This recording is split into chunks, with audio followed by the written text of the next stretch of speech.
Happy Wednesday, everybody. Welcome to Over It. I'm Tara Setmayer. We've got Michelle Kinney, Julie Roginski, JoJo from Jers.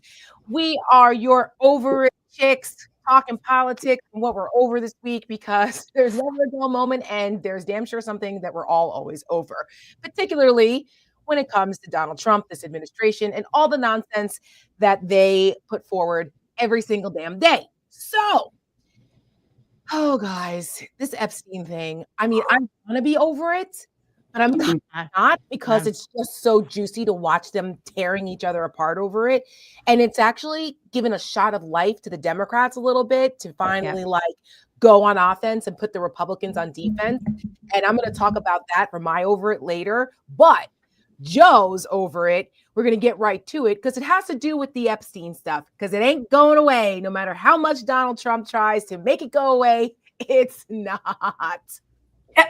No, it's not, and it's homegrown, which is fascinating because his grasp on some of the members of the manosphere, so to speak, has been dwindling, whether it was the bombing of Iran, for Laura Loomer, who I don't know if she's in the manosphere or not, but for Laura Loomer, it began with the Qatari plane, and now, even Megyn Kelly, Charles. Well, let's just say this.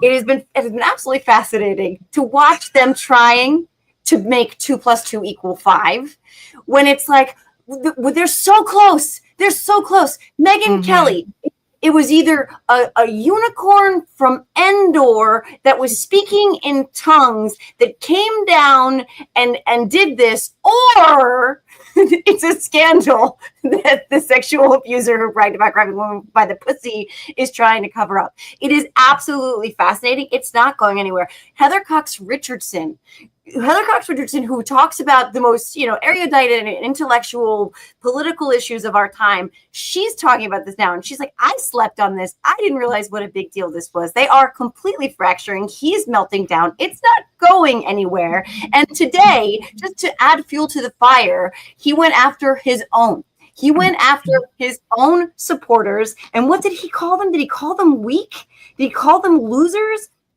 He doesn't need them. Let these weaklings continue forward and do the Democrats' work. Don't even think about talking of our incredible and unprecedented success because I don't want their support anymore. Thank you for your attention to this matter. Oh my God. Amazing. I hate that. Well, no, I actually love it.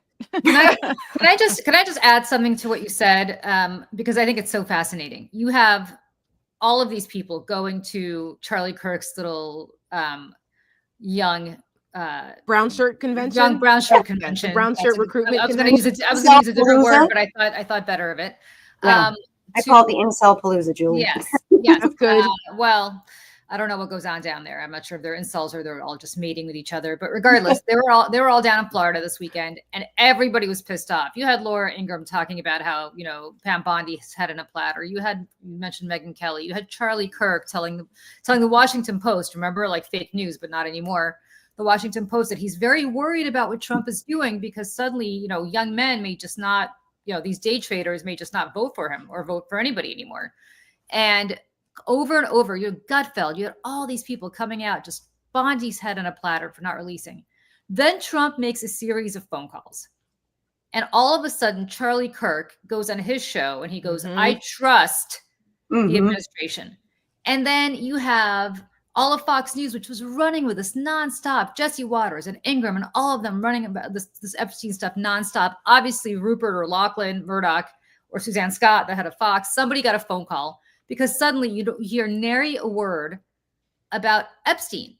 Megyn Kelly, who, I know well, said yesterday that, everybody knows Trump's not into young girls. It's just not his thing. He likes women. He doesn't like Wait, let me back up. Let me back up because I wrote a whole stuff about this. Everyone knows who's on the island. But I want to clarify Trump's record when it comes to young girls, because I think it's important for people to know. At the same time that he was hanging out at Mar-a-Lago with Jeffrey Epstein, he was hanging out in New York City with John Casablancas. John Casablancas, who's now dead, was a pedophile. He ran Elite Model Agency. And John Casablancas literally banged models who were 14, 15 years old, including, as he proudly talked about, this is all public. I'm not making any of this up. Go look it up, read my Substack. I live to all of it. Stephanie Seymour. Remember Stephanie Seymour was a supermodel? Yeah. Who he met when she was 14. By the age of 16, they were living together. What? Yes. She was 16. He was 41. Did he sign Ivanka, Julie? Was he the one that signed Ivanka? Or no, Ivanka was signed with maybe he signed Ivanka, but the that point would make sense. It would make sense. But listen, not just Stephanie Seymour. Then he goes on this whole diatribe about how Stephanie Seymour, it's so nice to be like, she's a girl, and she has this girl voice, this little girl voice, these little girl hands and feet, but she's sensual like a woman. Oh, disgusting. God. And then for his third wife, he marries another girl who he met at one of his contests, the Elite Look of the Year model contest, who was 17. He was 50. No. So my point is, and Trump was hanging out. He was a judge at this Elite model contest. Was he Trump back dressing room like he did at the Miss Teen USA pageant? Before we even get to that, he was literally on this ship, Sail of New York, Taste of New York, some ship that was literally would take these models out every year around this modeling contest. These girls were 14, 15, 16 years old, and they have gone on the record saying they had to dance for Trump and walk for Trump. And who the fuck knows, sorry, Dad, what was happening with Trump and these girls. But I will tell you, if my husband or my father was hanging out with John Casablancas, I would start to ask questions. That's before we would get to Epstein. Then Trump, as you know, sees a 10-year-old girl going up the escalator of Trump Tower and asks her how old she is. And she says 10. He goes, "Are you going up?" She goes, "Yeah," like a 10-year-old. She doesn't know who he is. And he goes, "Maybe one day one day soon, a few years, I'll be dating you." She was 10. Then it's in our ad. Yeah. Yes, the audio. We put that in our Predator ad for Senate Project. Then that same year, he goes to the Plaza, which he owned at the time before that. I believe that was a second or third bankruptcy, but he goes to the Plaza Hotel and he sees these young 14-year-old girls performing in a Christmas choir, singing Christmas carols, like what? Ave Maria, like literally Christmas carols. And he asked them how old they are. And they say 14. And he says, "I'll be dating you in a couple of years." A couple of years, that's 16. He was 41 years old when he made those comments. So, and at the same time that he's partying down at Mar-a-Lago with Ghislaine, whatever the hell her name is, Ghislaine and Jeffrey Epstein. So don't tell me that he's not into young girls when you connect all of those dots. Yeah, and don't forget, he even said, I've heard that Epstein likes beautiful women as much as I do. He likes them on the younger side. Yeah. That's right. Yes. And Epstein told Michael Wolff, that he had videos of Trump with young girls. But I didn't know this until today. Michael Wolff also said that I didn't know this. Did you guys know this? That Epstein introduced Trump to Melania and told sex on the plane first time. Yeah, told Michael Wolff that the first place they had sex was on his plane. Gross. That would explain the crotch spread photo shoot that Melania did on I guess it was Trump's plane, but clearly that there was symbolism there for them. Yeah, so I'm like the genius visa. Einstein. Best thing, she don't speak English even. Yeah, no offense to people with an accent. My dad had broken English and spoke with an accent for his entire life, but even he spoke better and more clearly than that. I know. I'm like, bitch, you've been here for like 35 years. Like, what are you saying? Yeah, but I thought she spoke 5 languages. What happened to that? Remember? Or even speak English. She's one of them.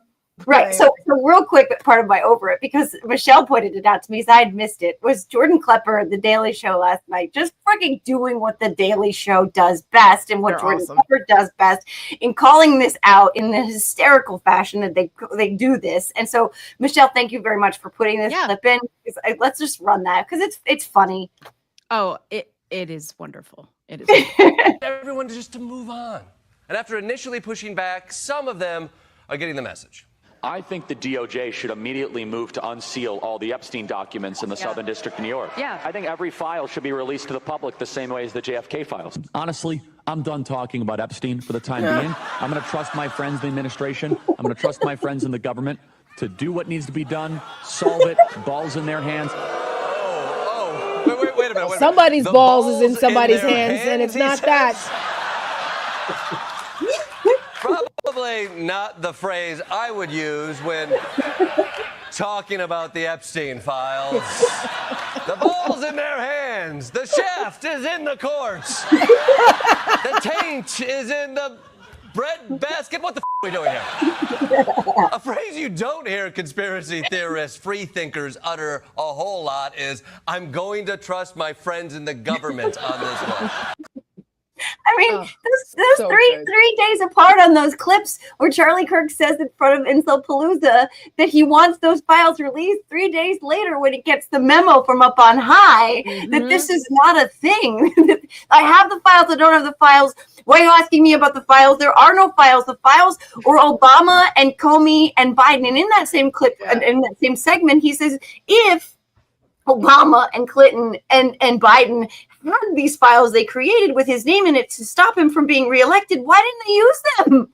Well, I'll tell you what the problem is here. The problem here is you've got a big rift here between the professional grifters like Charlie Kirk, who's 31 years old and a high school graduate, I think.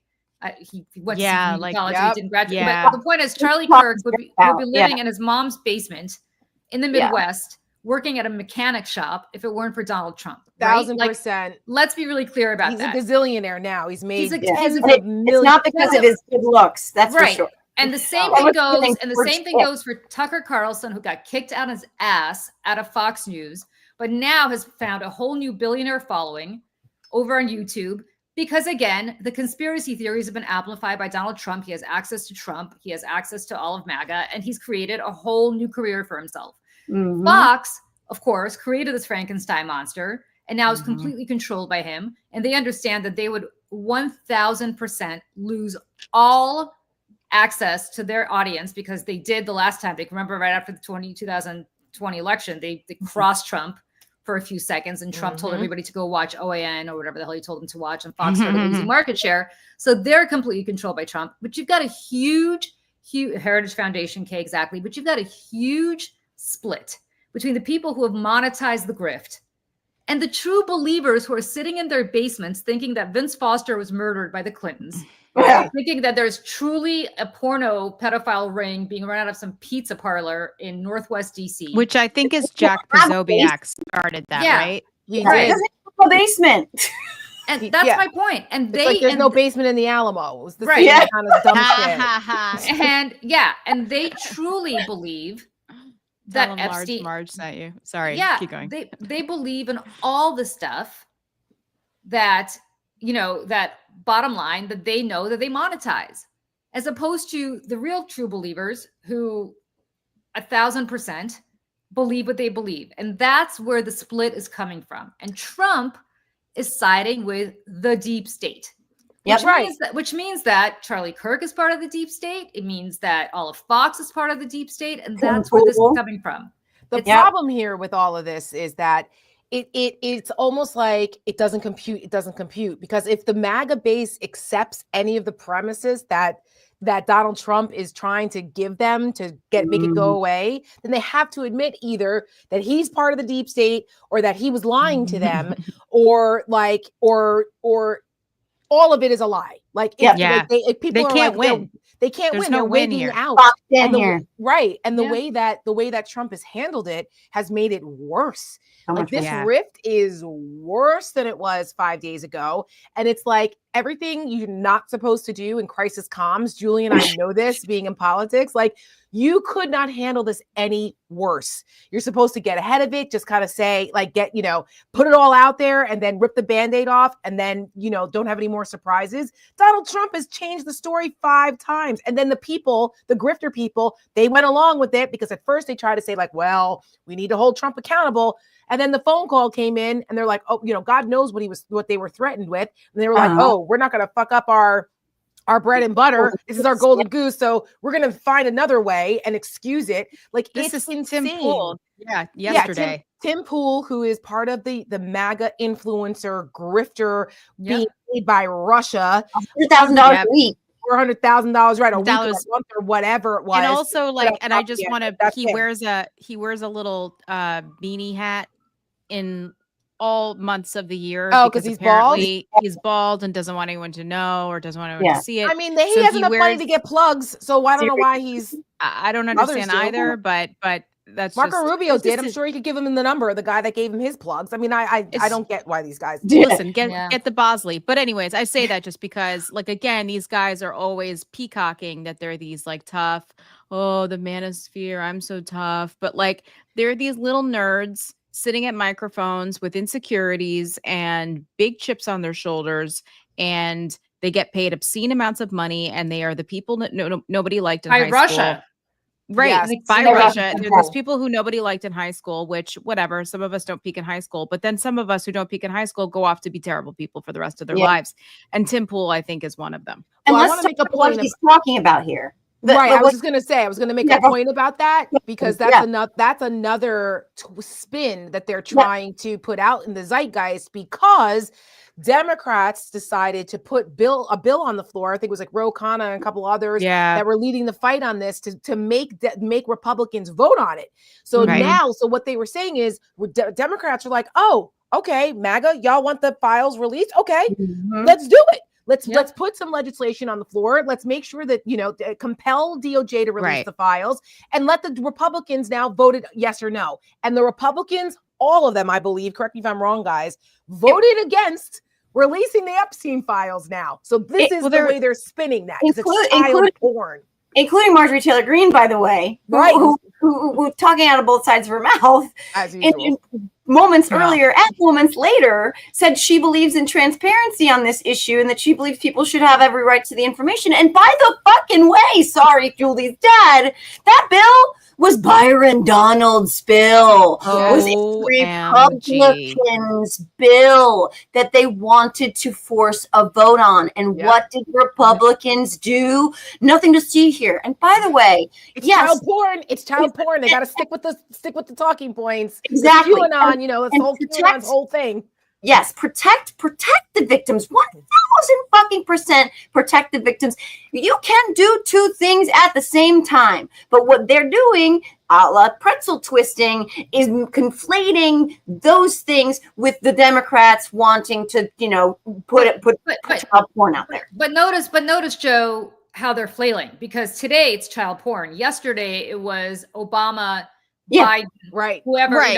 whoever It's came whatever up, just a comes out Comey, of his mouth. Comey. So no, what he is basically, I made this analogy today in my Substack. He's basically an aging rock star who goes to the greatest hits when the audience is going to the bathroom because he's playing a song that they don't like. Right. Right? And he doesn't remember what city he's in. Right. He says he's in the wrong city. Right. This I mean, Like- Rockstar is generous. Well, Rockstar is Rockstar to generous. his- I'd the say more Rockstar's like to his people. Milli Rockstar to Vanilli, his- but yeah. But it's worked in the past. This model has worked for him in the past. If you look at, go back as far as the documents case, right? This is what they told us about the documents. There are no documents. Wait a minute. Those aren't classified documents. The Right. Democrats put those documents there. I declassified those documents. And Right. that thing And went I'm on. allowed to have them. Exactly. Yeah. Same with January 6th. They were peaceful protesters that were sent Right. by the On a deep tourist- state, on a Antifa, tourist and visit. Nancy Pelosi at the same time, but they're patriots who we should celebrate. And this, none of it makes sense. So, Julie, you're right. But the thing is, this time that playbook isn't working, and Right. because of what Tara and everybody else has pointed out, because that would mean they have to punch themselves in the dick and the Mhm. face at the same fucking Mhm. time. The cognitive dissonance that they rely upon for their very existences would all fall apart. So 1000%. everything they believe would be It's- over, and they can't get there.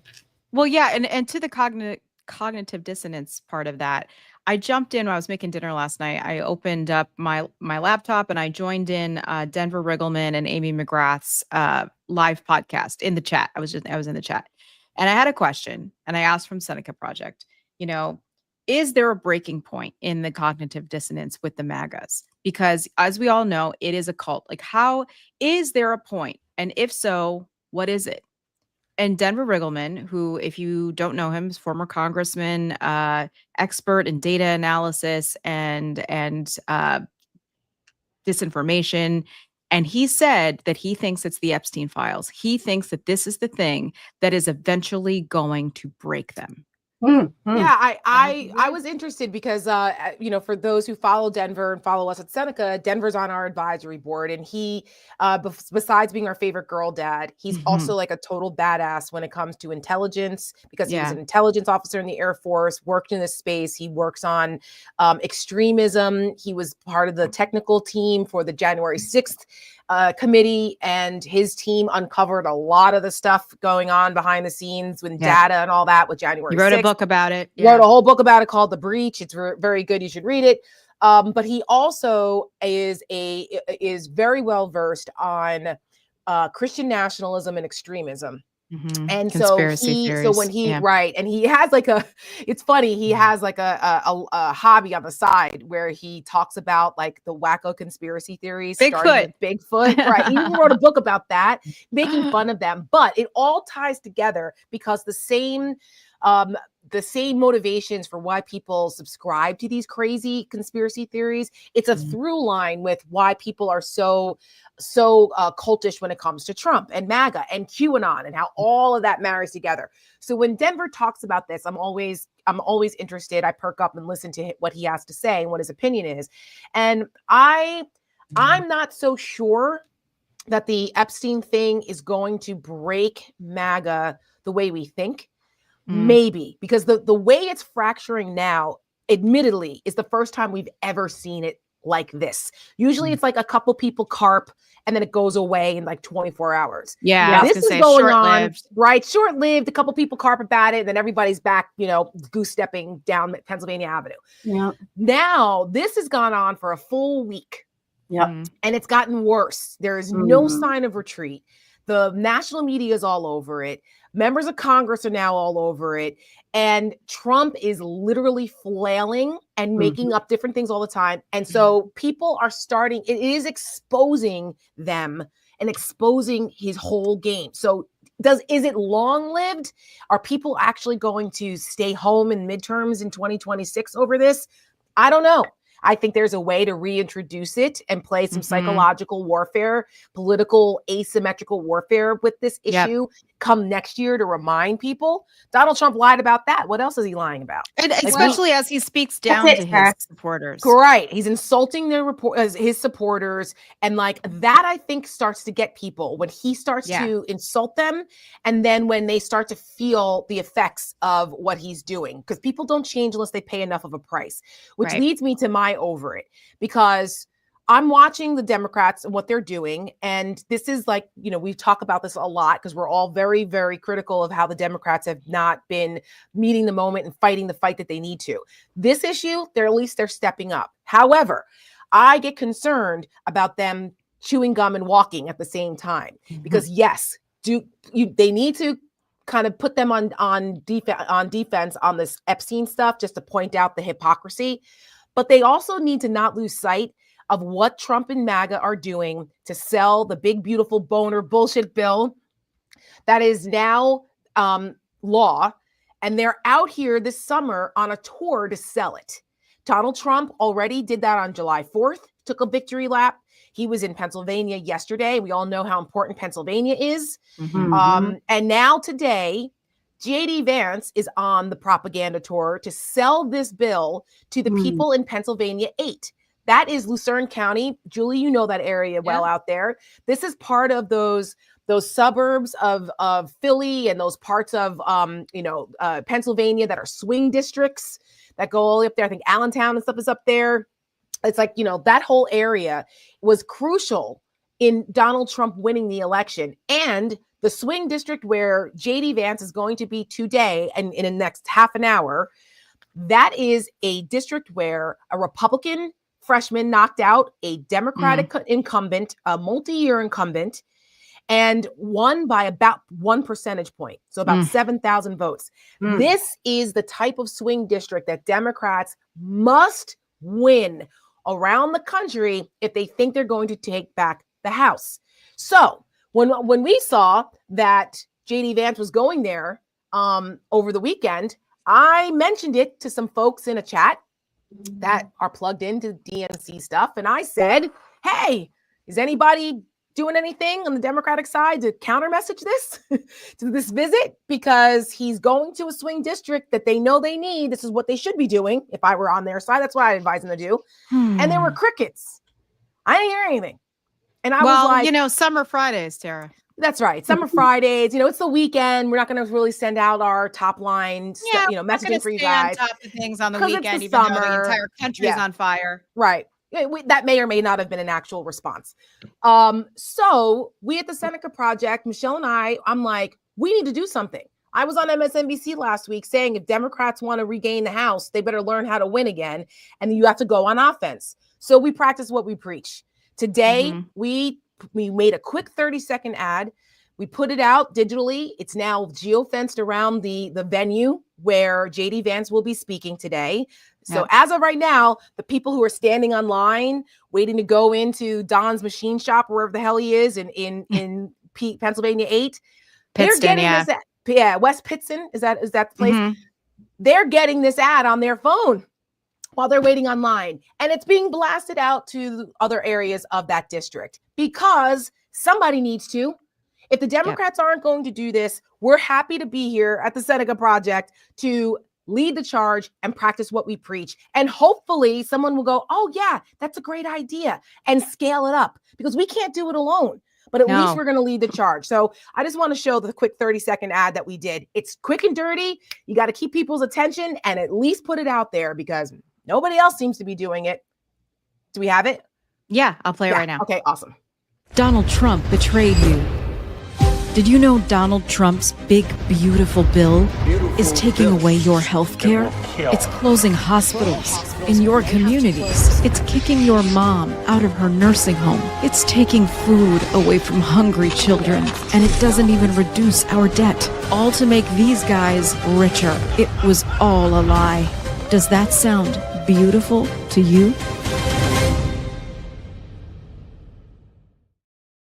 It's a great ad, you guys. I'll tell you, you. You really, and I'm not just saying that because you're here. It's a really, really powerful ad. And why in the world Democrats are not up with these ads in every single swing district in the nation? And then Barack Obama goes out to Phil Murphy's, governor of New Jersey, to Phil Murphy's house and raises, $1 million or whatever the hell he raised for 1.5 for the DNC. And tells the rest of us to donate to the DNC. I'm sorry. Why would we donate to the DNC if they're not going to scale up this kind of stuff? Yeah, and actually have an operation, like a messaging operation, a communications operation on the ground, like the right does, like we were just talking, Tim Pool, Benny Johnson, all these MFers. Because there are a lot of them, but unfortunately they have to go out and fund themselves and go out on their own and do the messaging and do the work. And because, the DNC influencer situation is what it is, and it is not as funded and organized as it is on the right. And like the four of us are sitting here we're doing our best here, trying to do our part. But for the love of God, Democrats. And people get all up in our comments to stop ripping on the Democrats. No, I'm a Democrat. Julie's a Democrat. JoJo's a Democrat. Tara's an independent, but we still love her. But this is our party, and we want them to do better. We need them to do better. This isn't just us out here being petty little bitches. We're trying to actually save our country, and we need our party to join us in that endeavor. You know what I had to do this week? I had to call a member of Congress and ask him if he could put me in touch with anybody who is literally feeling the effects of this Medicaid bill, this big, bad, beautiful bill, because out of my own pocket, and let me stress again, I'm not a millionaire. Out of my own pocket, I am going to fund videos of these people so we could get them out there on social media. I'm going to ask all of you to retweet them and to put them on Instagram and TikTok or wherever you may be, so that regular people see it. Why am I doing this? Why am I having to call a member of Congress? I had to call somebody, I'm not kidding, who's the head of I don't even live in New Jersey, the New Jersey Disability, basically as the disabilities are in New Jersey, and ask him if he knows people who might be willing to participate. Yeah, what is going on? What is going on? Perfect example of why the people people like us and people like the folks who watch these shows, the people Mhm. who support independent media on Substack, we are going to have to do this ourselves. And so when you decide when we know to who you want to fund or give money to or support, just keep these things in the back of your mind. For us at Seneca, we are a very small women-led organization. We do not have millions of dollars at all. If you go, you can see Not even close. not even close to that. And we still have managed, thanks to the generosity of regular everyday folks. We don't have, unlike some other organizations, we don't have people who are able to write us, or well, like they haven't yet. We would welcome them if they did. People who could write us $1 million check. There are some organizations that happens. They have people that write them 6-figure checks. Yep. I don't know what they're doing with that money, but you can see what we've done with your money. And that's very important. Julie coming out of her own pocket to do something that these large institutions, that these political institutions that have money and staff and operations that they could execute, they're not, I don't know what they're waiting for, but they can't, we cannot, we have made this point multiple times that you cannot wait. The midterms started the day after the election. Yeah. And the Republicans are smart and they're out here messaging the hell out of stuff, lying to people every day. And so we have to start relentless. somewhere. So let me, relentlessly. which brings me to my over it. Let me show you how much they lie. And I want to be very clear here. I was on CNN last night with Scott Jennings. Kicking his ass, by the way. Just want to say that. Not just because we love Julie, but whooping his ass. I just want to be clear what a bunch of fucking liars these people are. Scott Jennings, I debated him all of last year. The price of eggs was something he talked about consistently. Sorry, my earpieces are falling out. He consistently bitched about Biden's economy and how much, inflation was going up. Inflation numbers come out yesterday. Lo and behold, the worst inflation numbers in, I think, decades, right? Really bad. Really bad. Who the fuck is surprised? Sorry, Dad. The tariffs, the back and forth of the tariffs is starting to take an effect. Even though he's tacoed out on most of the tariffs, it doesn't matter. There was a lot of supply chain disruption when people really thought he was putting them in place. And now we're learning to live with it, right? Now we have what we have, which is year over year, 27%. The price of eggs have gone up year over year. Play this clip just to show you what a bunch of fucking liars these people are. And then all of them go out on Twitter and start bullshitting and basically up for themselves. And it's not just him. It's just this is just an example. But why don't you play this clip and I want to just talk about it. And I just want to lead in on Julie's behalf for her. Because she won't say it. She wanted to play a much shorter, like tiny clip, but I actually think that the context that bookends this moment that the exchange that she has with Scott Jennings is actually very important. So you can see the lead up, you can see the spin and how his wheels turning and how this ended up. Television. The Consumer Price Index show that a lot of things went up. Coffee, steak, chicken, apples, oranges and tangerines, apparel, household furnishings, audio electronics, new vehicles went down slightly, but toys went up. Some of these are the highest increases that you've seen in inflation on some of these issues in years. So there's clearly price increases happening. And at the same time, Trump is doubling down on tariffs. And also, we don't know exactly how accurate any of this data is, one way or another. I should be clear. I think it's a mistake to do this cherry picking. I mean, men's suits, men's underwear, boys' shoes, girls' shoes, women's outerwear, bananas, tomatoes, tea, outdoor equipment. I mean, I could go down. These things were falling. These things are falling. Gas prices are at a 4-year low. I think but also, I mean, the top line number is an increase in inflation that actual economists, not the ones that play one on TV, say is due to tariffs. The core CPI. So in addition to what you're saying, obviously not all prices are going up, but they're going up enough that it's showing up in the numbers. Look, here's my view. The core CPI forecast was 3%. It came in at 2.9. For the 5 months of Trump's administration, inflation has matched or beat expectations. The economy is booming with new investments. There's a lot to be proud of in what they have accomplished. Locking in the permanency of the tax cuts is a good thing. And so the Republican White House view of this right now is to be bullish on America. And when you look at the people who are investing in this country, massive companies, massive investments, it's outrageous what he's been able to generate so far. So I do think the panic over this report today is unwarranted, but I do think data is worth watching every month. But it's not. But it seems like a lot of panic for no reason. You're getting matched reports every month. It's not panic when we were promised on August 15th of last year that the price of eggs, that the price of bacon, and the price of apple. 69%. Actually, eggs year over year are up by 20. Year? Are up 27%. They're down. I'm Since sorry. he took office, they're down. But if Year you're over then- year. All right. He promised when he took office they would go down. Hold on. Let's not fight about statistics here. She's right. Year over year, they are up significantly. Month over month, they've gone down, but that's from their high, which occurred partly due to bird flu and other things. Right. So, So continue. let's be very clear. He promised three things: the price of eggs, the price of bacon, and the price of apples were going to go down. I can quote him. It was on August 15th of last year. He said they're going to go down almost immediately when I become president. All of them are up. They're up year over year, and that's a fact. And these, you think it's hysteria or whatever you called it. People are suffering. You know how I know this? Because I heard all about that from you last year when I would debate you, and you kept talking about how the price of eggs is really high. Well, guess what? It's much higher now than it was when you and I were debating. You are literally lying about the Wait, eggs. excuse me. Eggs They're are down. up. Eggs are down. Guys, stop. Okay, Scott, before you Scott? accuse her of lying, I literally just went over this. She is correct that year over year, the Since price... Donald Trump took office, what but happened Scott, to the eggs? Oh my God. Do you not understand that the difference between... Who was the president last year at this time? Scott, do you And understand? And then Hold when on, did Julie. they spike? Julie, let me And when did they come just down? resolve this so we can move on because this is a silly conversation. Totally derailed this conversation. She's Scott, trying to have a serious Scott, panel, and you you're out here are arguing derailing the about conversation. No, I'm not. Pardon me. She's not telling the Pardon truth about me, the eggs. but you're derailing the conversation, okay?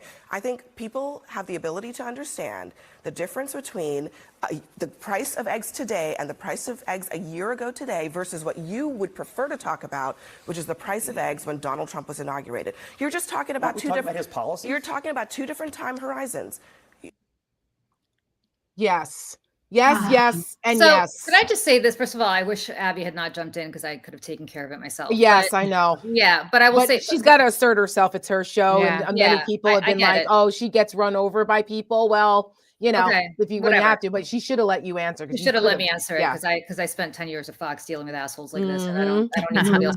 Yeah, but listen, let me just say this: this is a lie, right? Who was president last year? You're fucking right. Who was president last year? His name was Joe Biden, and they were lower under Joe Biden than they are right now. Thank you, asked and answered, Scott. But that's not the point. This is not to beat up on Scott.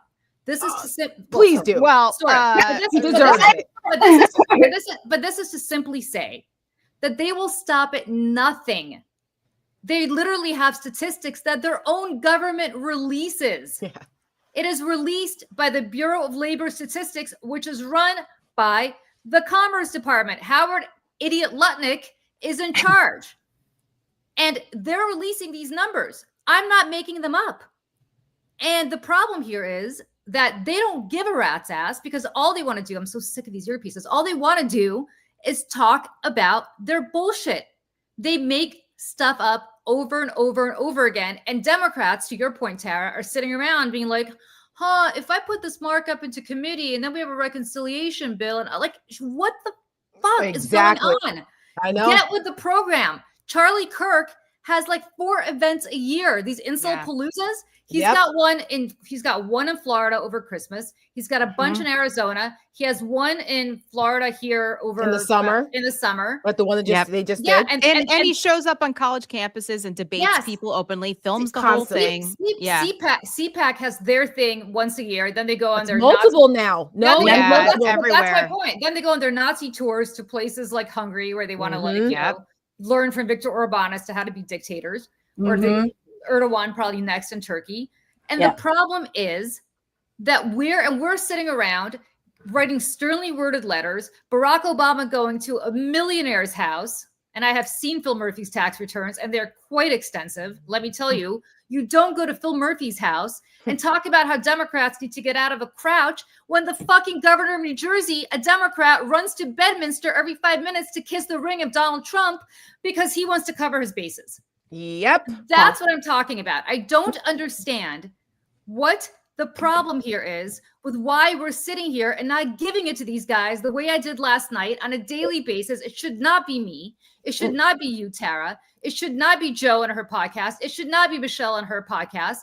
It should be our leaders in the Democratic Party, and stop with the goddamn finger wagging, Barack Obama, because the person you were talking to is the governor of New Jersey, who I already talked about, and standing next to him was Ken Martin, the head of the DNC. What are these people doing? And you're he's alive. At least he's alive. And you're lecturing us, and you're lecturing us about how we need to stop.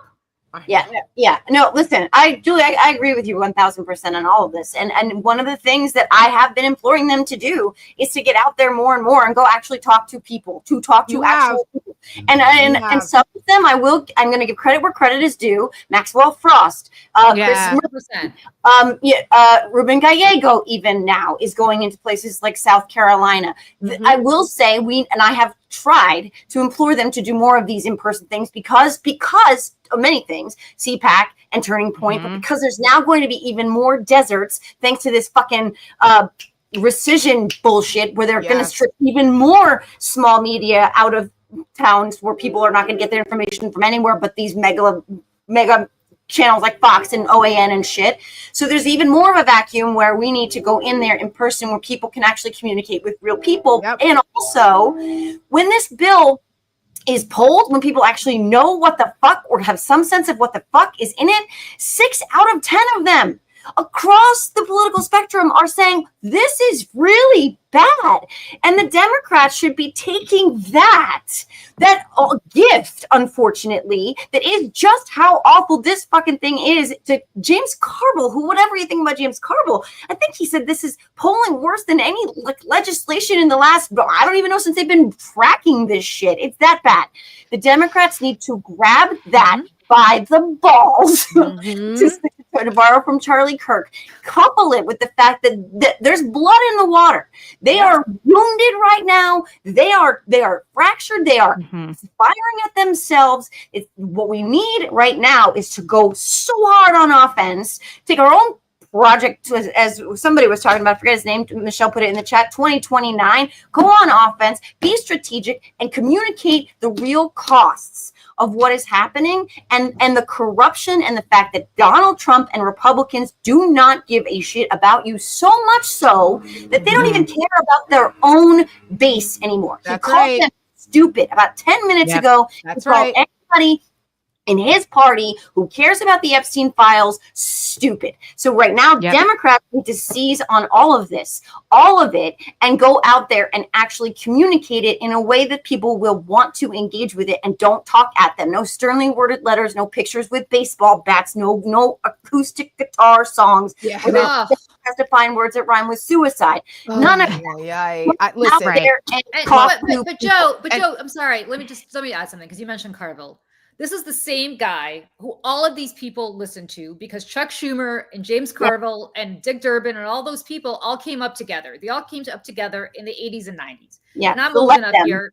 And I'm old enough here to remember when Chuck Schumer was a young congressman from Brooklyn, because I lived here. Wow. And I remember very well when James Carville in 1992 was the hottest thing in the world and monetized his Cajun bullshit shtick.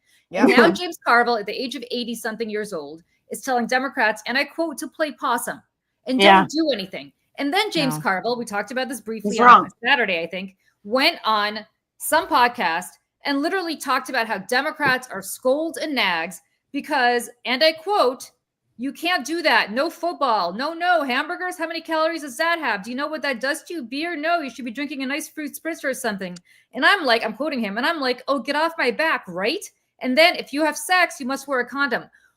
Okay, I don't know where the fuck actually, I do know where James Carville lives. He lives in New Orleans. I don't know what goes on down there, but here in the People's Republic of New York City, where we have a Democratic mayor nominally and a Democratic governor, sorta, is sitting around. Nobody here is telling us to drink fruit spritzers and not have a beer. And nobody here is telling us not to watch the Giants, although we probably should stop watching them because they suck. No. We had a great draft. It's going to be a good year. Okay, and maybe hope springs eternal. And nobody here is telling us not to eat a burger because we love our burgers. And if you go live in New York, go to the Corner Bistro, best burgers in the city. But also, I'm sorry, James Carville, somebody's telling young men to go put on a condom before they have sex.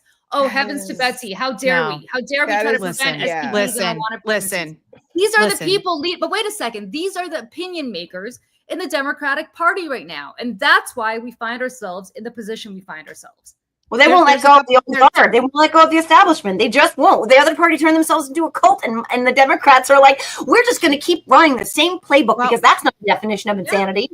Yeah. And I just want to add to, first of all, James Carville, smart guy. He was good at what he did in the time that he did it. Okay.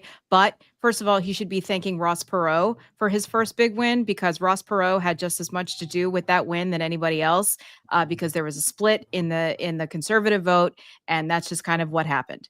And then we got Bill Clinton for 8 years. And however you think, I mean, those were good 8 years. I guess the 90s were great.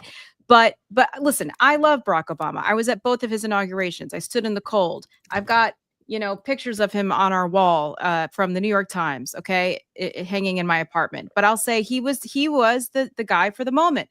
He was the guy in 2008. He was the guy in 2012. But unfortunately, the right turned rabid when we elected the first Black president, and they all lost their minds. And so they all came out of their homes flying kites, dressed as Benjamin Franklin, saying, "Don't tax the rich." And we don't understand why, but it was rooted in a lot of racism. And because of that, Donald Trump also lost his mind and knew that it was like catnip for these people to rile up with the birtherism and all the other nonsense. So unfortunately, the Barack Obama brand of politics no longer works.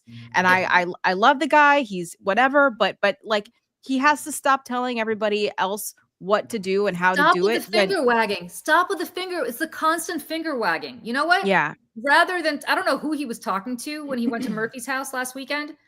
I hope it wasn't to us. Maybe it was to Murphy and to Ken Martin, because those two have been in a fetal position, but not the rest of us. And then somebody here in the chat mentioned Hakeem Jeffries.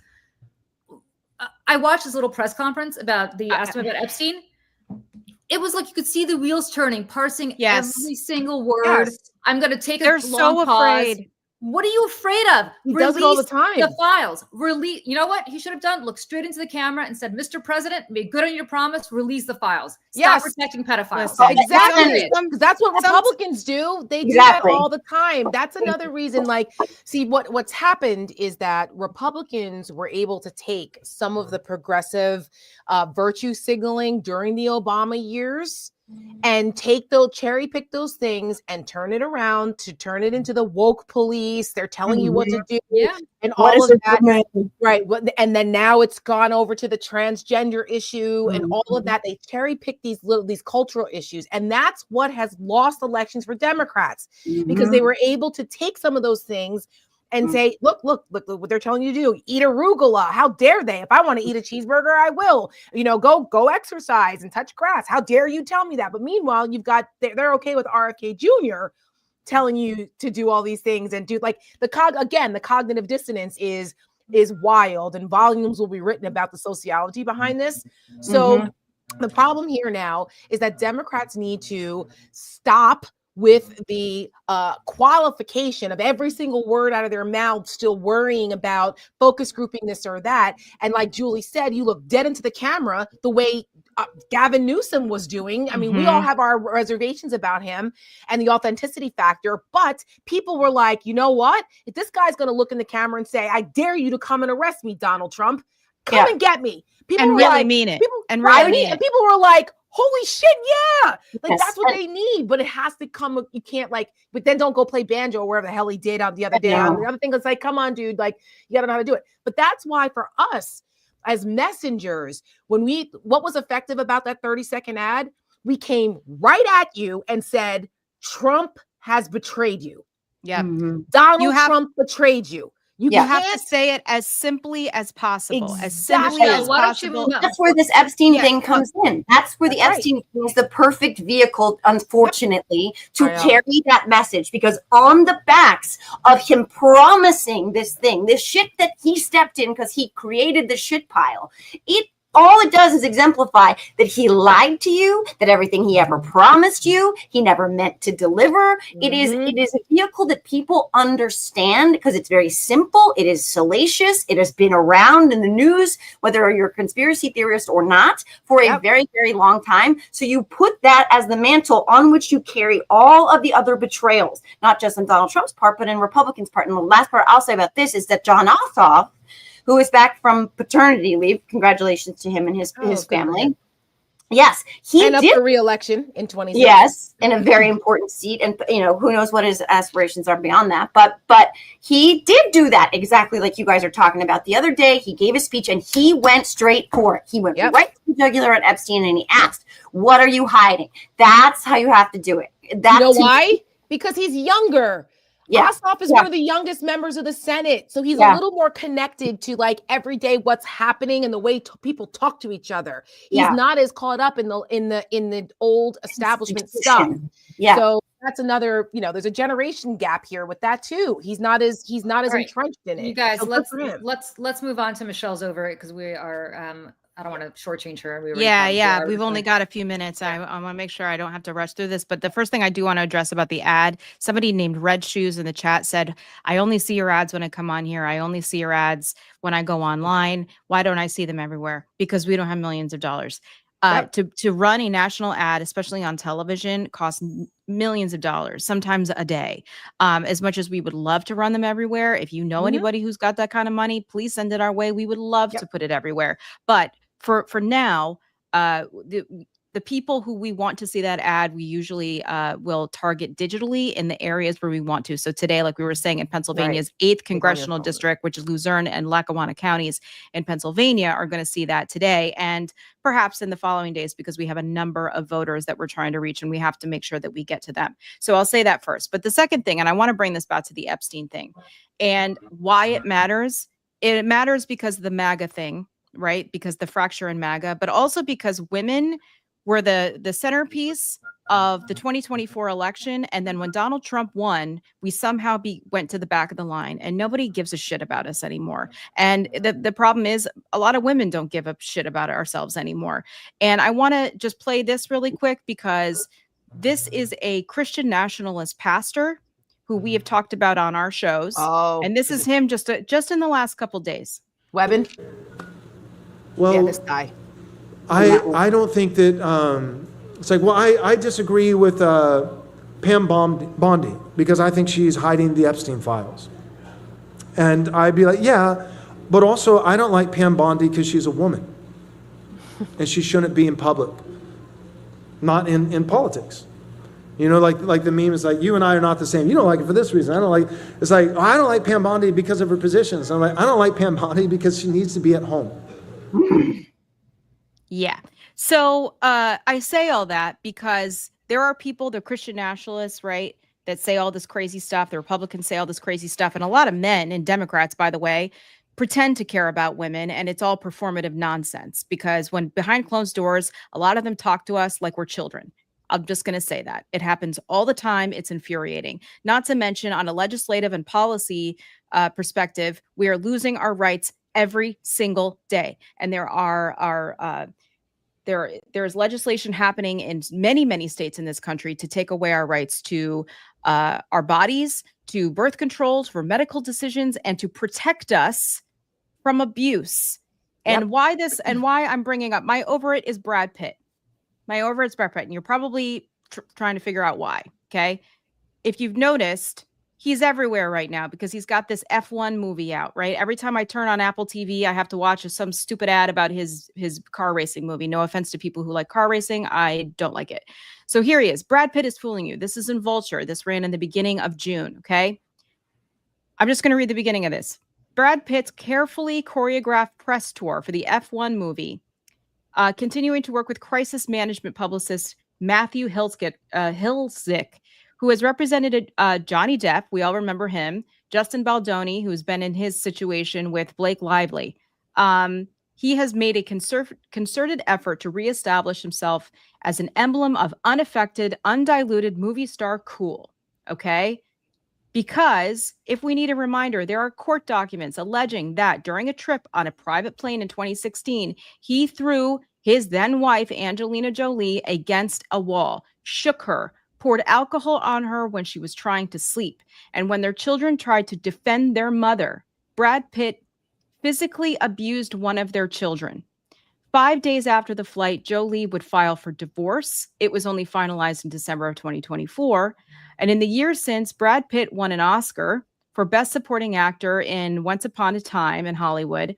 And his movies after that have done well. Now, if you noticed, he's gotten a facelift since then. It's very subtle, but he has. He's got a new young girlfriend that he brings with him everywhere. And they put him right in the front at the Golden Globes. And everybody was looking down going, oh, Brad Pitt's in front of me. That is all orchestrated. It is paid for by Hollywood publicists and marketers.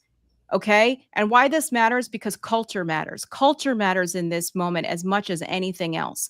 And the culture is we don't give a shit about women. From P. Diddy to we elected a rapist, an adjudicated rapist, and Brad Pitt is out here, and we're all supposed to be celebrating this wonderful hot man who's so sexy and who physically assaulted his wife on a private plane and abused his children.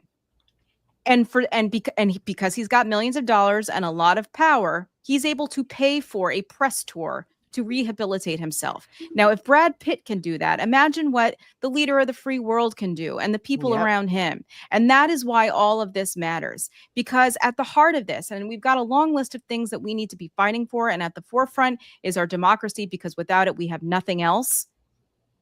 Women, we are more than half. We are more than half of this country.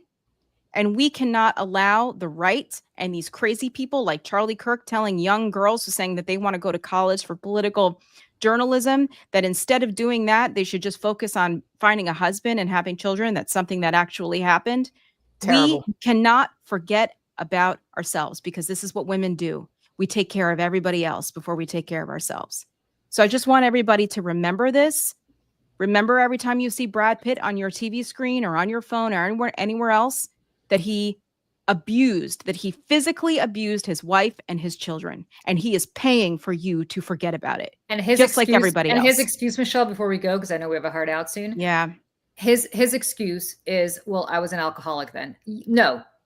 Right. I'm sorry, no. I know alcoholics, and you know what? I don't care, because what you do when you're sober is what you do when you're drunk, was what you do when you're under the influence. It does not matter. You have to take responsibility for the man that you are, and he has done nothing to prove that he has any guilt or remorse about any of it, which makes me think he's just a sociopath and a narcent who only cares like about a lot himself. of them are. Well, like a lot of them are. Listen, I come from show business. I understand. Like I've spent a lot of time around people like this. I get it.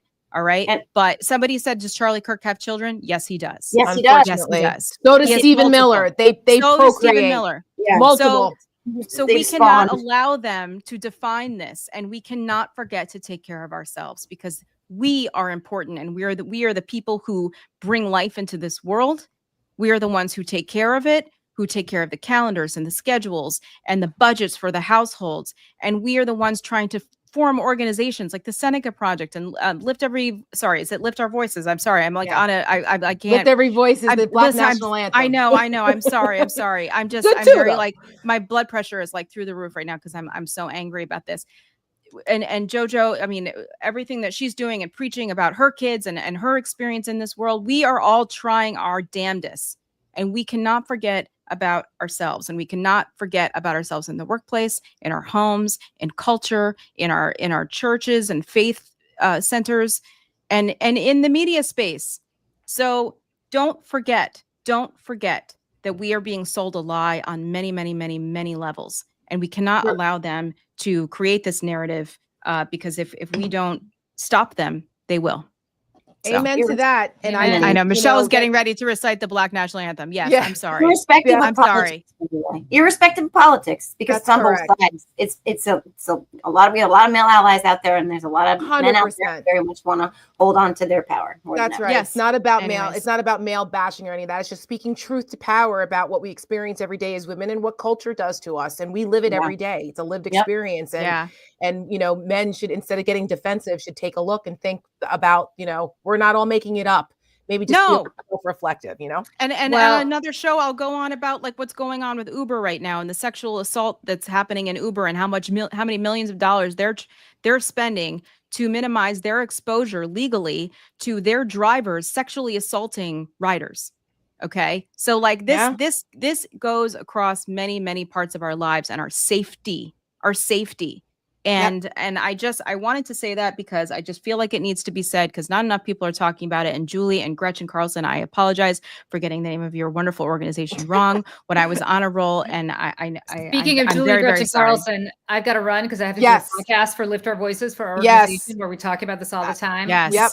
Certainly should continue this conversation. That's Tara, right. I think you're going to be on MSNBC. Yes, I'll be on MSNBC this hour. I just got the updated hit time. It's at 1:40, 1:45. So I'll be on there talking about what's happening with the Medicaid cuts and the big bullshit bill. So tune into that. And Joe, you've got something coming up too, yeah? Yeah, so this was a big week for me for politicians. I had Malinowski on my podcast, Danish. On Tuesday, I have Jared Moskowitz. I've interviewed him yesterday. And as soon as we wrap, I'm interviewing Senator King. We're going to talk about the big billionaire boner bill and what they're doing to USAID and PBS and NPR and how, like, once again, the Congress is punching themselves in the dick. So look forward to that. And then if anybody can help me put some pressure on Governor Gavin Newsom, I have a nice little entree of interviews to show him that I can interview him too. So Gavin Newsom, give me a call. There you go. There you have it. Thank you guys for joining us on Over It on Wednesday. Be sure to check us out on Saturday for Over It Coffee and Conversation. And you can check out Michelle and I on our Seneca Project show, The Stakes, tomorrow night at 7:30. Thank you guys. See you soon. Bye, everybody. Like and subscribe, everybody. Like and subscribe. Yes, yes.